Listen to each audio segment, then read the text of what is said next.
আসসালামু আলাইকুম।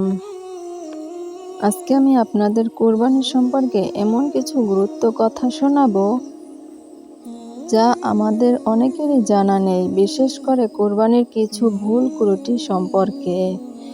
আমরা অনেকেই কোরবানি করি, কিন্তু সঠিক নিয়মগুলো জানি না। কোরবানি শুধু পশু জবাইয়ের নাম নয়, এটি আল্লাহর আনুগত্যর এক মহান ইবাদত।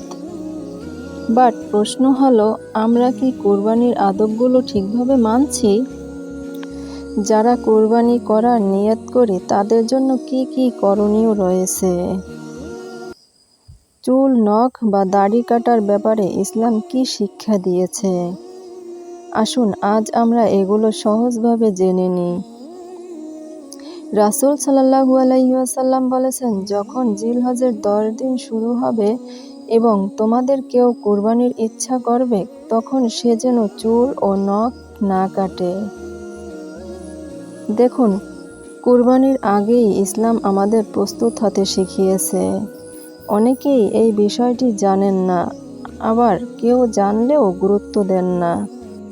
জিলহজের চাঁদ ওঠার পরও স্বাভাবিকভাবেই চুল, নখ কাটতে থাকেন। কিন্তু একজন মুমিনের উচিত আল্লাহর আদেশকে সম্মান করা। এখন অনেকের মনে প্রশ্ন আসে, এই বিধান কি পরিবারের সবার জন্য? যেমন ধরুন, বাবা কোরবানি দিচ্ছেন পরিবারের পক্ষ থেকে, তাহলে কি স্ত্রী সন্তানদেরও চুল ও নখ কাটা বন্ধ রাখতে হবে? কোরবানি করার নিয়ত করছে, নিষেধাজ্ঞাটি মূলত তার জন্যই, পরিবারের অন্য সদস্যের জন্য নয়। তবে কেউ যদি সম্মানের কারণে নিজেও এগুলো থেকে বিরত থাকে, তাহলে সেটি ভালো কাজ, কিন্তু বাধ্যতামূলক নয়। আরেকটি বড় ভুল আমরা অনেকের মাঝেই দেখি, জিলহজের 10 দিন আসলে কেউ কেউ দাড়ি কাটা বন্ধ করে দেন, কিন্তু কুরবানি শেষ হতেই আবার দাড়ি কেটে ফেলেন।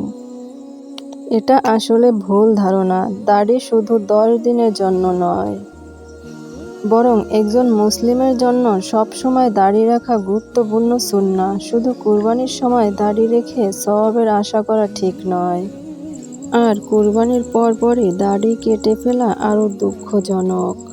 আমাদের বুঝতে হবে, ইসলাম শুধু বাহ্যিক কিছু কাজের নাম নয়।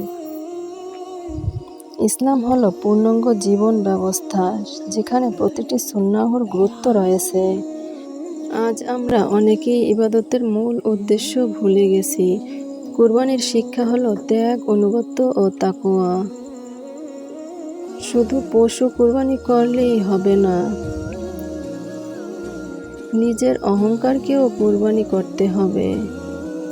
আল্লাহর আদেশকে ভালোবাসতে হবে। আসুন আমরা কোরবানিকে শুধু একটি রেওয়াজ বানিয়ে না ফেলি, বরং সুন্নাহ অনুযায়ী সঠিকভাবে এই ইবাদত পালন করি। আল্লাহ তাআলা আমাদের সবাইকে সঠিকভাবে কোরবানি করার তৌফিক দান করুন। আমিন। ভিডিওটি ভালো লাগলে চ্যানেলটি সাবস্ক্রাইব করে আমাদের পাশে থাকবেন। ধন্যবাদ।